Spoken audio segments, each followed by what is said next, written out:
3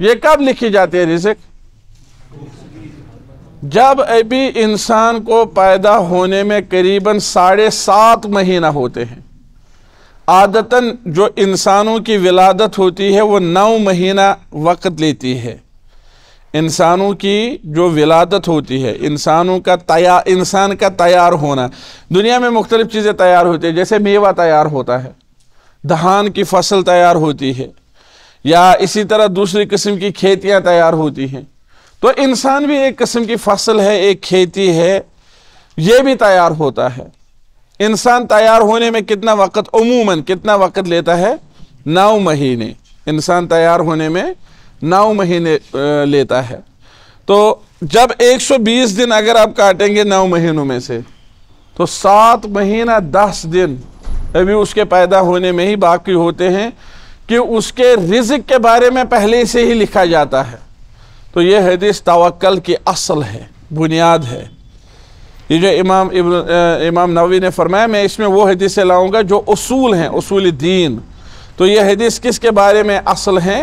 زہد کے بارے میں، توکل کے بارے میں، عمل پر ابھارنے کے بارے میں. انہوں نے کہا تھا کہ کچھ علماء ایسے نکلے جنہوں نے 40 حدیثیں لکھی زہد پر، لیکن میں اس کتاب میں وہ ساری چیزیں جمع کروں گا.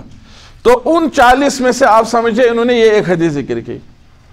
جب انسان کو پیدا ہونے سے 7 مہینہ پہلے ہی اللہ نے رزق لکھ کر رکھا ہے، تو پھر دنیا میں اس کو پریشان ہونے کی ضرورت نہیں ہے. البتہ رسول اللہ صلی اللہ علیہ وسلم نے سکھایا ہے، اللہ نے بھی سکھایا ہے کہ رزق حاصل کرنے کے اسباب اختیار کیے جائے. رزق حاصل کرنے کے کیا اختیار کیے جائے؟ اسباب.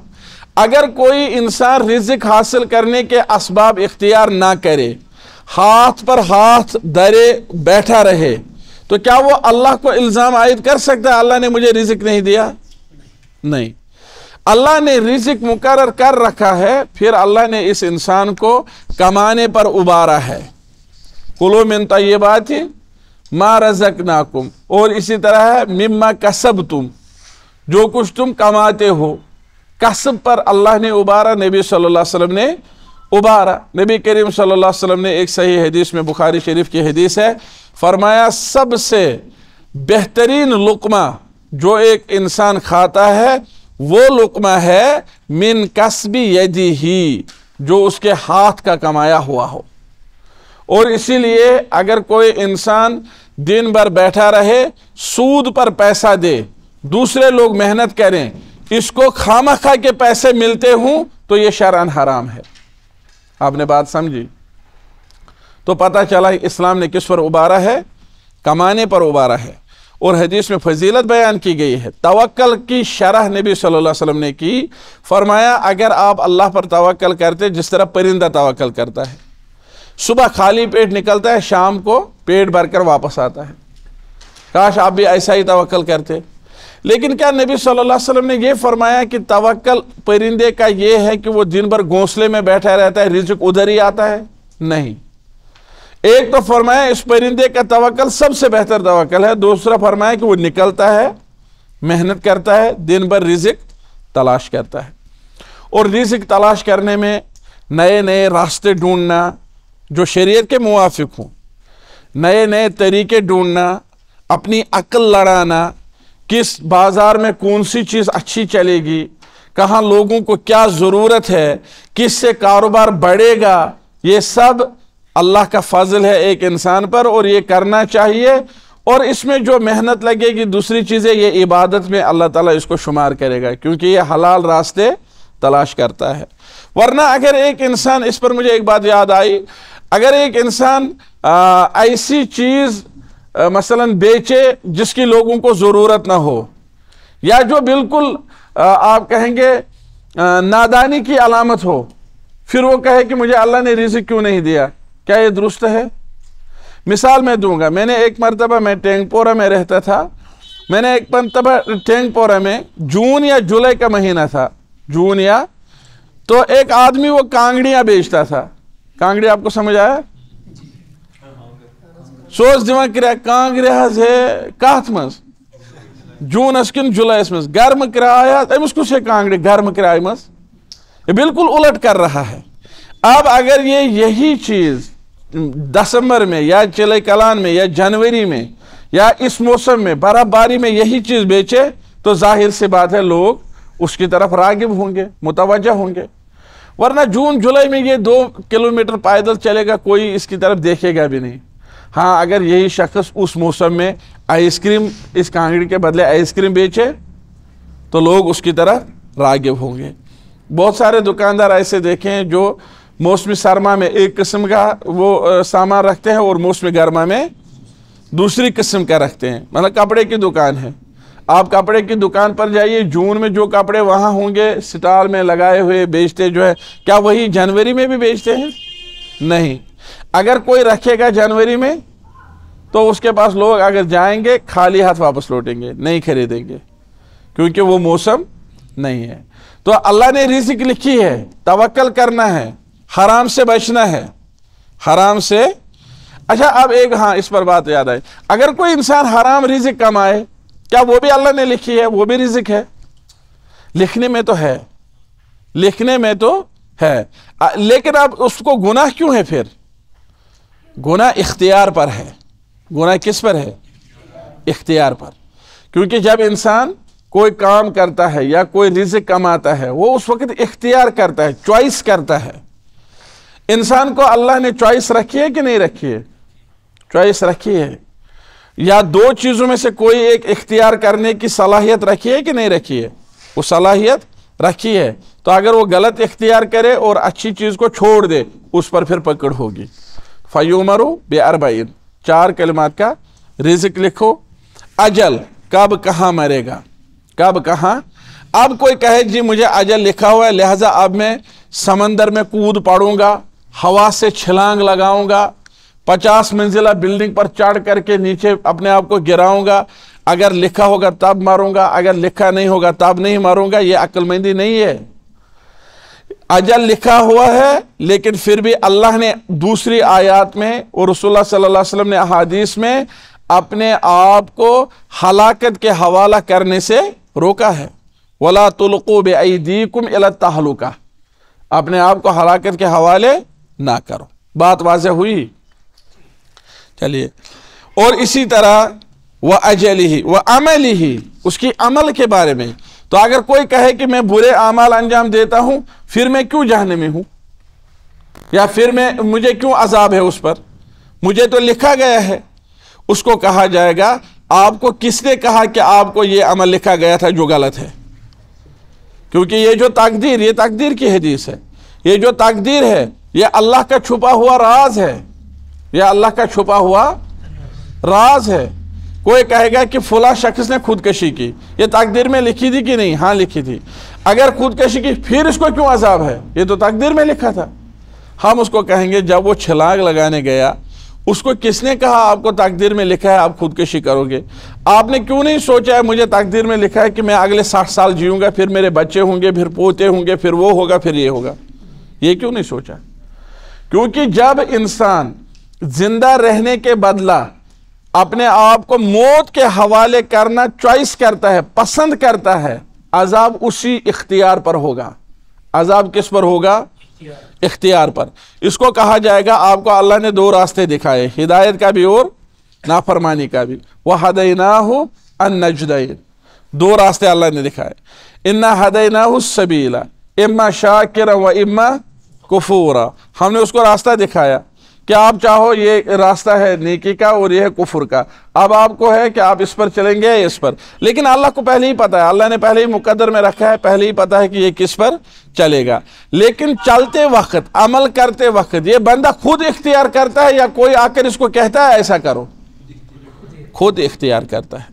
اگر وہ کہے گا یہ تقدیر میں لکھا تھا تو اس کو کہا جائے گا کہ آپ کو کیسے پتا ہے کہ یہ تقدیر میں لکھا ہوا ہے؟ آپ نے یہ کیوں نہیں سوچا کہ تقدیر میں ایسا نہیں ہے؟ مثلا ایک آدمی شراب پیتا ہے، وہ کہتا ہے مجھے تقدیر میں لکھا ہے. اس کو کہا جائے گا آپ یہ کیوں نہیں سوچتے ہو کہ مجھے تقدیر میں یہ لکھا ہے کہ میں اس کے بدلے دودھ پیوں گا، زمزم پیوں گا؟ تو بس ہوگا. تو آپ جو یہ اختیار کرتے ہو اس اختیار پر عذاب ہوگا. تو اس کے بعد ہے فواللہ الذی لا الہ غیرہ، قسم دکھائی نبی صلی اللہ علیہ وسلم نے. فواللہ مجھے اللہ کی قسم ہے جس کے سوا کوئی معبود برحق نہیں ہے، لا الہ غیرہ، جس کے سوا کوئی حقیقی معبود. اب جب لا الہ کا ترجمہ کریں گے تو کیسے کریں گے؟ جس کے سوا کوئی حقیقی معبود نہیں ہے. ان احدکم لیعمل بعمل اہل الجنہ، تم میں سے کوئی شخص جنتی لوگوں کا کام کرے گا، عمل کرے گا، دنیا میں وہ سارے اعمال انجام دے گا جن سے، جو جنتیوں کے اعمال ہیں جن سے انسان جنت میں پہنچے گا. حتی ما یکون بینہ وبینہ الا ذراع، یہاں تک کہ اس کے اور جنت کے درمیان صرف ایک ہاتھ کا فرق ہوگا.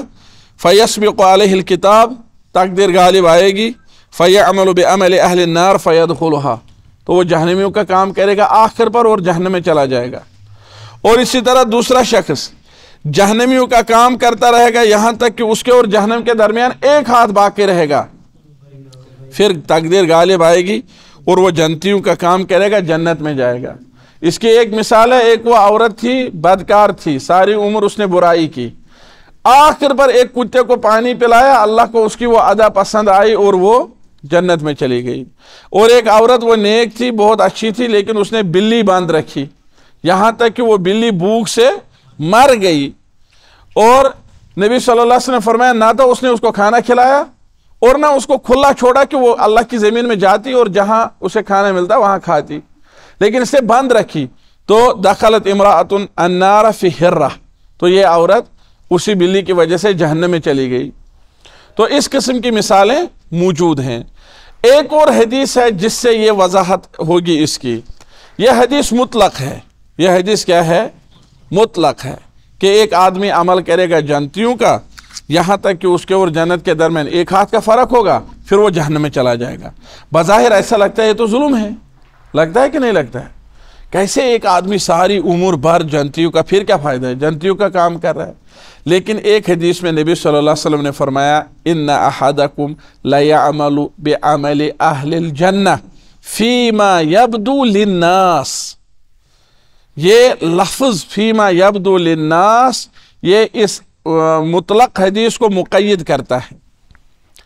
فیما یبدو للناس یعنی اس کا مطلب ہے کہ آپ میں سے کوئی شخص بظاہر لوگوں کے سامنے جنتیوں کا عمل کرے گا، بظاہر لوگوں کے سامنے، لیکن اندر سے منافق ہوگا، اندر سے دین بیزار ہوگا، اندر سے اللہ پر شکوک ہوں گے، شبہات ہوں گے. تو آخر پر اب جب مرنے کا وقت ہوگا تو وہ اندرونی خصلت ظاہر ہو جائے گی، وہ اندر کی جو وہ خیانت تھی وہ نکل کر آئے گی اور اس کا اختتام، خاتمہ برے پر ہوگا. اس کا خاتمہ کس پر ہوگا؟ برے پر ہوگا.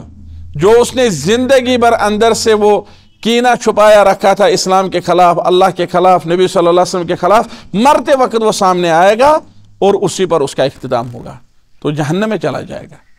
اور دوسرا شخص جس نے ڈر کے مارے یا جس نے خوف کے مارے اسلام سے بظاہر لوگوں کے سامنے اسلام پر عمل نہ کیا ہو لیکن اندر سے مومن ہو، مرتے وقت وہ اندرونی ایمان اور وہ اسلام وہ ظاہر ہوگا اور اس کا خاتمہ صحیح پر ہوگا.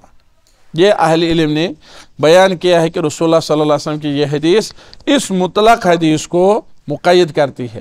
اور یہ حدیث اس چیز کی اصل بھی ہے کہ انسان ہمیشہ خوف میں رہے، انسان ہمیشہ تکبر سے بچے، تکبر میں نہ رہے کہ چلو میں نے حج کیا ہے اب کیا ہے مغفرت ہو گئی، حج کے بعد جو چاہوں کروں، نماز پڑھی ہے اب کیا ہے مغفرت ہو گئی.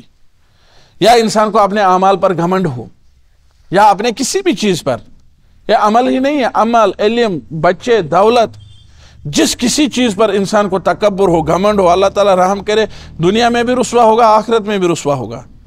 یہ دلیل ہے یہ حدیث. اور ابن ابی ملیکہ کا قول امام بخاری نے ذکر کیا صحیح بخاری میں، انہوں نے کہا میں نے 70 صحابہ ایسے دیکھے، لقیت 70 من اصحاب رسول اللہ صلی اللہ علیہ وسلم، میں نے 70 صحابہ ایسے دیکھے، کلہم یخشی علی نفسہ النفاق، ان میں سے ہر ایک اپنے بارے میں خوف زدہ تھا کہ کہیں مجھ میں نفاق نہ ہو، کہیں مجھ میں نفاق نہ ہو.